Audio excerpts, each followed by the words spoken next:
আসসালামু আলাইকুম, স্বাগতম জানাচ্ছি নতুন সংবাদে। আমি মোহাম্মদ কিবরিয়া। এই মুহূর্তে জানিয়ে দিব আমাদের হাতে থাকা সর্বশেষ আপডেট। শুরুতেই থাকছে আজকের প্রধান সংবাদ শিরোনাম, পরে বিস্তারিত। ইরাকের বিমান ঘাঁটি ছেড়ে চলে গেছে যুক্তরাষ্ট্রের সেনারা, সতর্কতা মেনে নিল ট্রাম্প। ট্রাম্পের ফিলিস্তিনের গাজার কমিটির বিরোধিতা করে বৈঠকে বসলেন ইসরায়েল। গ্রিনল্যান্ড নিয়ে ট্রাম্পের শুল্ক হুমকিকে অগ্রহণযোগ্য বললেন ইউরোপীয় নেতারা। এতক্ষণ শুনছিলেন সংবাদ শিরোনাম। যারা এখনও পর্যন্ত আমাদের চ্যানেলটি সাবস্ক্রাইব করেননি, সব আপডেট সবার আগে পেতে সাবস্ক্রাইব করে ভিডিওটি লাইক দিয়ে আমাদের সাথেই থাকুন। এবার বিস্তারিত। মধ্যপ্রাচ্যের ভূ-রাজনৈতিক সমীকরণে একটি অত্যন্ত তাৎপর্যপূর্ণ এবং সুদূর প্রসারী পরিবর্তনের ঘটনা ঘটেছে। মার্কিন যুক্তরাষ্ট্র ইরাকের অন্যতম প্রধান বিমান ঘাঁটি আল আসাদ এয়ারবেস থেকে তাদের উল্লেখযোগ্য সংখ্যক সৈন্য প্রত্যাহার করে নিয়েছে এবং ঘাঁটির নিয়ন্ত্রণ সম্পূর্ণভাবে ইরাকি নিরাপত্তা বাহিনীর হাতে তুলে দিয়েছে। এই পদক্ষেপটিকে সাবেক মার্কিন প্রেসিডেন্ট ডোনাল্ড ট্রাম্পের একটি পুরনো সতর্কতা মেনে নেওয়ার একটি বাস্তবায়ন হিসেবেই দেখছেন অনেক নিরাপত্তা বিশ্লেষক। এই ঘটনাটি বিশ্বজুড়ে, বিশেষ করে মধ্যপ্রাচ্যে ব্যাপক আলোচনার জন্ম দিয়েছে। আল আসাদ বিমান ঘাঁটিটি ইরাকের আনবার প্রদেশে অবস্থিত এবং এটি বছরের পর বছর ধরে এই অঞ্চলে মার্কিন যুক্তরাষ্ট্রের সামরিক কার্যক্রম, বিশেষ করে আইএসের বিরুদ্ধে লড়াইয়ে একটি প্রধান কেন্দ্র বা হাব হিসেবে ব্যবহৃত হয়ে আসছিল। এখান থেকেই মার্কিন সেনারা ইরাকি বাহিনীকে প্রশিক্ষণ, গোয়েন্দা তথ্য এবং আকাশপথে সহায়তা প্রদান করত। কিন্তু সাম্প্রতিক সময়ে ইরাকের অভ্যন্তরে মার্কিন সেনা উপস্থিতির বিরুদ্ধে একটি শক্তিশালী জনমত এবং রাজনৈতিক চাপ তৈরি হয়েছে। ইরাকের পার্লামেন্ট এর আগে দেশ থেকে সকল বিদেশি সৈন্য প্রত্যাহারের জন্য একটি প্রস্তাবও পাশ করেছিল। এই চাপের মুখেই এবং মার্কিন যুক্তরাষ্ট্রের বৈশ্বিক সামরিক কৌশল পরিবর্তনের অংশ হিসেবে বাইডেন প্রশাসন পর্যায়ক্রমে ইরাক থেকে তাদের কমব্যাট বা যুদ্ধকালীন সৈন্য প্রত্যাহারের সিদ্ধান্ত নেয়। এই সৈন্য প্রত্যাহারকে ডোনাল্ড ট্রাম্পের একটি পুরনো নীতির বাস্তবায়ন হিসেবে দেখার কারণ হল, ট্রাম্প তার শাসনামল থেকেই মধ্যপ্রাচ্যের অন্তহীন যুদ্ধ বা এন্ডলেস ওয়ার্স থেকে মার্কিন যুক্তরাষ্ট্রকে সরিয়ে আনার কথা বলে আসছিলেন। তিনি বারবার সতর্ক করে দিয়েছিলেন যে এই অঞ্চলে মার্কিন যুক্তরাষ্ট্রের অতিরিক্ত সামরিক উপস্থিতি শুধুমাত্র দেশের সম্পদই নষ্ট করছে না, বরং এটি মার্কিন সেনাদের জীবনকেও ঝুঁকির মধ্যে ফেলছে। যদিও ট্রাম্প তার সময়ে এই প্রত্যাহার প্রক্রিয়া পুরোপুরি সম্পন্ন হয়নি, কিন্তু তার এই দর্শনটি বর্তমান প্রশাসনকে প্রভাবিত করেছে বলে মনে করা হচ্ছে। বিশ্লেষকরা বলছেন, এই সৈন্য প্রত্যাহারের বেশ কয়েকটি গুরুত্বপূর্ণ প্রভাব রয়েছে। প্রথমত, এর মাধ্যমে ইরাকের সার্বভৌমত্ব এবং তাদের নিজস্ব নিরাপত্তা ব্যবস্থা গড়ে তোলার ক্ষমতার ওপর একটি বড় ধরনের পরীক্ষা শুরু হল। এখন ইরাকি নিরাপত্তা বাহিনীকে আইএসের মতো সন্ত্রাসী গোষ্ঠীর পুনরুত্থান মোকাবেলা করার এবং দেশের সার্বিক নিরাপত্তা নিশ্চিত করার সম্পূর্ণ দায়িত্ব নিতে হবে। দ্বিতীয়ত, এই অঞ্চলে একটি কৌশলগত শূন্যতা বা স্ট্র্যাটেজিক ভ্যাকিউম তৈরি হওয়ার আশঙ্কা রয়েছে, যা ইরানের মতো আঞ্চলিক শক্তিগুলো পূরণ করার চেষ্টা করতে পারে। ইরান সমর্থিত বিভিন্ন মিলিশিয়া গোষ্ঠী ইরাকে অত্যন্ত সক্রিয় এবং মার্কিন সেনা প্রত্যাহারের পর তাদের প্রভাব আরও বাড়তে পারে বলে মনে করা হচ্ছে। এটি মার্কিন যুক্তরাষ্ট্রের মধ্যপ্রাচ্য নীতির একটি বড় ধরনের পরিবর্তনের ইঙ্গিত দেয়। মার্কিন যুক্তরাষ্ট্র এখন হয়তো সরাসরি সামরিক উপস্থিতির পরিবর্তে ওভার দ্য হরাইজন বা দূর থেকে সন্ত্রাস বিরোধী কার্যক্রম পরিচালনা এবং স্থানীয় মিত্রদের শক্তিশালী করার উপরই বেশি মনোযোগ দেবে। এই পদক্ষেপটি একটি অঞ্চলের স্থিতিশীলতার জন্য কতটা ইতিবাচক বা নেতিবাচক হতে পারে তা সময়ই বলে দেবে। তবে এটি যে মধ্যপ্রাচ্যের ভূ-রাজনীতিতে একটি নতুন অধ্যায়ের সূচনা করল তা নিঃসন্দেহে বলা যায়। এই ধরনের একটি সৈন্য প্রত্যাহার একটি দেশের অভ্যন্তরীণ নিরাপত্তাকে কিভাবে প্রভাবিত করতে পারে বলে আপনি মনে করেন? আপনাদের মূল্যবান মতামত আমাদের কমেন্ট সেকশনে জানাতে পারেন। মধ্যপ্রাচ্যের সবচেয়ে দীর্ঘমেয়াদী এবং জটিল সংকট ফিলিস্তিন-ইসরায়েল সংঘাত নিয়ে মার্কিন যুক্তরাষ্ট্রের সাবেক প্রেসিডেন্ট ডোনাল্ড ট্রাম্পের একটি নতুন এবং অপ্রচলিত উদ্যোগ ইসরায়েলের অভ্যন্তরে তীব্র বিরোধিতা এবং রাজনৈতিক বিতর্কের জন্ম দিয়েছে।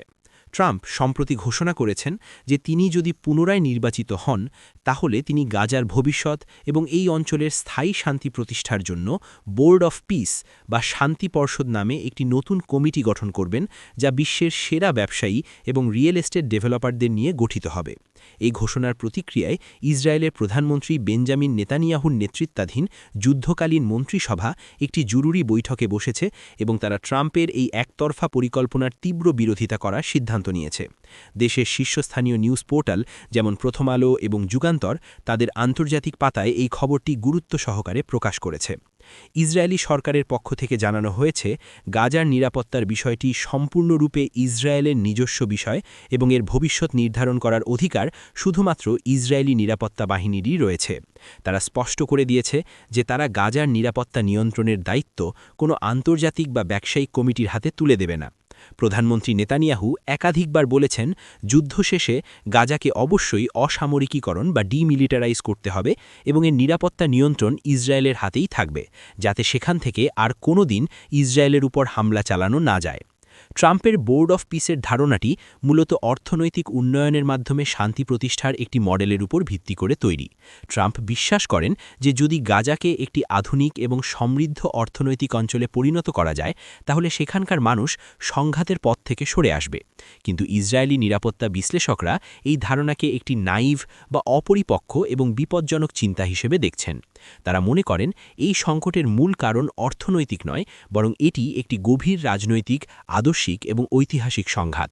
শুধুমাত্র অর্থনৈতিক প্রলোভন দেখিয়ে ফিলিস্তিনের সশস্ত্র গোষ্ঠীগুলোর মতাদর্শকে পরিবর্তন করা সম্ভব নয় বলে তারা যুক্তি দেখান।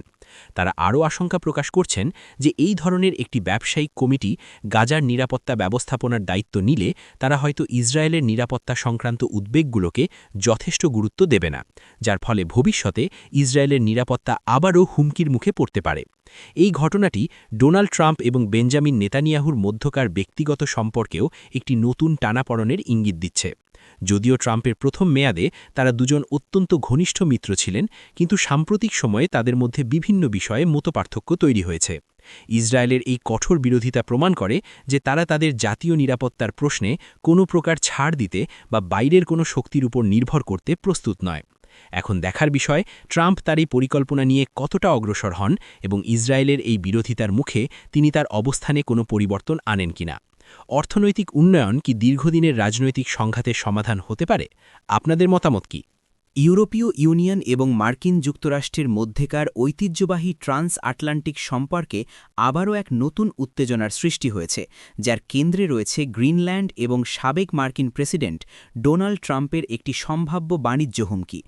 সম্প্রতি ডোনাল্ড ট্রাম্প ইঙ্গিত দিয়েছেন যে তিনি যদি পুনরায় নির্বাচিত হন এবং ডেনমার্ক যদি গ্রিনল্যান্ড বিক্রির বিষয়ে আলোচনায় বসতে রাজি না হয়, তাহলে তিনি ডেনমার্ক সহ সমগ্র ইউরোপীয় ইউনিয়নের ওপর নতুন করে শাস্তিমূলক শুল্ক বা পিউনিটিভ ট্যারিফস আরোপ করতে পারেন। ট্রাম্পের এই হুঁশিয়ারির প্রতিক্রিয়ায় ইউরোপীয় ইউনিয়নের শীর্ষ নেতারা একজোট হয়ে এটিকে একটি অগ্রহণযোগ্য এবং ব্ল্যাকমেইলিংয়ে শামিল বলে তীব্র নিন্দা জানিয়েছেন। ইউরোপীয় কমিশনের president Ursula von der Leyen এবং ইউরোপীয় কাউন্সিলের প্রেসিডেন্ট চার্লস মিশেল এক যৌথ বিবৃতিতে বলেন, ইউরোপীয় ইউনিয়ন একটি একক এবং সার্বভৌম অর্থনৈতিক ব্লক। আমাদের কোনো সদস্য দেশের ওপর এই ধরনের একতরফা এবং অন্যায্য চাপ প্রয়োগ করা হলে আমরা সম্মিলিতভাবে এবং দৃঢ়তার সাথে এর মোকাবেলা করব। তারা স্পষ্ট করে দেন যে গ্রিনল্যান্ড ডেনমার্কের একটি স্বায়ত্তশাসিত অঞ্চল এবং এর ভবিষ্যৎ নির্ধারণ করার অধিকার শুধুমাত্র ডেনমার্ক এবং গ্রিনল্যান্ডের জনগণেরই রয়েছে। এই বিষয়ে বাইরের কোনো দেশের হুমকি বা চাপ কোনোভাবেই গ্রহণযোগ্য নয়। এই ঘটনাটি মূলত 2019 সালের একটি পুরনো বিতর্ককে আবারও সামনে নিয়ে এসেছে। তখন প্রেসিডেন্ট ট্রাম্প প্রথমবার গ্রিনল্যান্ডকে কিনে নেওয়ার আগ্রহ প্রকাশ করেছিলেন, যা নিয়ে বিশ্বজুড়ে ব্যাপক হাস্যরস এবং কূটনৈতিক আলোচনার সৃষ্টি হয়েছিল। কিন্তু এবার তিনি এটিকে একটি সরাসরি বাণিজ্য হুমকির সাথে যুক্ত করায় ইউরোপীয় নেতারা বিষয়টিকে অত্যন্ত গুরুত্বের সাথে দেখছেন। তারা আশঙ্কা করছেন ট্রাম্প যদি সত্যিই ক্ষমতায় ফিরে আসেন, তাহলে তিনি তার আমেরিকা ফার্স্ট নীতির অধীনে আবারও একটি বিনাশকারী বা ধ্বংসাত্মক বাণিজ্য যুদ্ধ শুরু করতে পারেন, যা বিশ্ব অর্থনীতিকে, যা ইতিমধ্যেই বিভিন্ন সংকটের মধ্যে রয়েছে, তাকে আরও গভীর মন্দার দিকে ঠেলে দেবে। বিশ্লেষকরা বলছেন, ইউরোপীয় নেতাদের এই সম্মিলিত এবং কঠোর প্রতিক্রিয়া প্রমাণ করে যে ট্রাম্পের সম্ভাব্য দ্বিতীয় মেয়াদের জন্য মানসিকভাবে প্রস্তুত হচ্ছেন। তারা এখন আর শুধুমাত্র ওয়াশিংটনের ওপর আস্থা রেখে বসে থাকতে রাজি নন, বরং তারা ইউরোপের নিজস্ব অর্থনৈতিক এবং কৌশলগত স্বার্থ রক্ষার জন্য একটি স্বাধীন এবং শক্তিশালী অবস্থান গ্রহণ করতে চাইছে।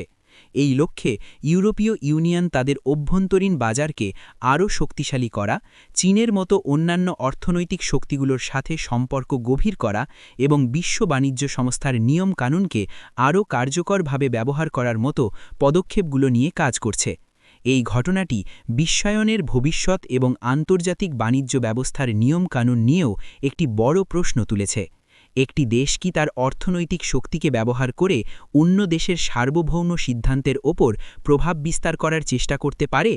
এই ধরনের ইকোনমিক ব্ল্যাকমেইলিং বা অর্থনৈতিক চাপ প্রয়োগের বিরুদ্ধে আন্তর্জাতিকভাবে কোনো ব্যবস্থা নেওয়া উচিত বলে আপনি মনে করেন? আপনাদের মূল্যবান মতামত আমাদের সাথে শেয়ার করতে পারেন। দর্শক, এই ছিল আমাদের আজকের বিস্তারিত আয়োজন। প্রতিটি খবরই আন্তর্জাতিক অঙ্গনের চলমান পরিস্থিতিতে অত্যন্ত গুরুত্বপূর্ণ এবং আমরা চেষ্টা করেছি প্রতিটি বিষয়ের গভীরে গিয়ে একটি নিরপেক্ষ এবং বস্তুনিষ্ঠ চিত্র আপনাদের সামনে তুলে ধরতে। আপনাদের মূল্যবান সময় দিয়ে আমাদের সঙ্গে থাকার জন্য অসংখ্য ধন্যবাদ। যদি আমাদের এই পরিবেশনা আপনাদের ভালো লেগে থাকে এবং তথ্যবহুল মনে হয়, তাহলে অবশ্যই ভিডিওটিতে একটি লাইক দেবেন। আপনাদের প্রতিটি লাইক আমাদের আরও ভালো কাজ করতে অনুপ্রাণিত করে। আর আপনি যদি আমাদের চ্যানেলে নতুন হয়ে থাকেন এবং এই ধরনের নিরপেক্ষ ও গভীর বিশ্লেষণমূলক খবর নিয়মিত পেতে চান, তাহলে এখনই চ্যানেলটি সাবস্ক্রাইব করে পাশের বেল আইকনটি অন করে রাখুন।